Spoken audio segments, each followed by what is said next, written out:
Hello everyone, this is Ben from the Seekonk Library, and I'm going to recommend something a little different today. I usually do focus on CDs and DVDs because I watch a lot of movies and listen to a lot of music, so I like to recommend both of those. So rather than do an individual CD this time, I'm going to recommend just an artist across the board. This month at my music discussion club, we were talking about R.E.M, and I just assumed everyone loved R.E.M just because they're a great band.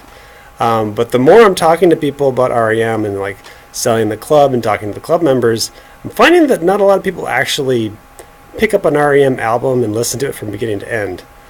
They're just familiar with the hits on the radio. So I'm going to recommend R.E.M. They're great. Our club listened to Murmur this month, which is their first album, which is a really good album. It's probably one of their better early albums.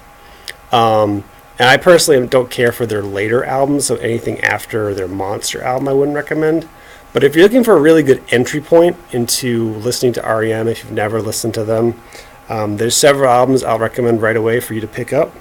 If you want to start with the first excellent album, it's their Document album. I think that's kind of the beginning of their golden era.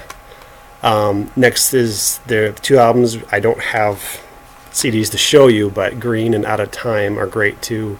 And then there's the album that most people are familiar with, which is Automatic for the People, which is kind of their magnum opus. This is the thing that made them like gigantic rock stars.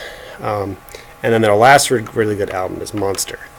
Those are kind of the extent of the period I would recommend. Anything after that, I kind of feel like they lost their way a bit.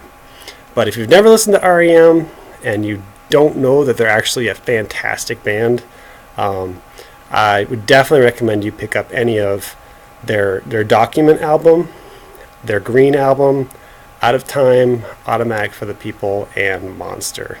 That's kind of their golden period. So if you've never listened to them, any of those albums are really good entry points to really get a good feel for the brilliance that is R.E.M that everyone should be familiar with because they're a really good band. Okay, that's all I have for this evening. Have a good night.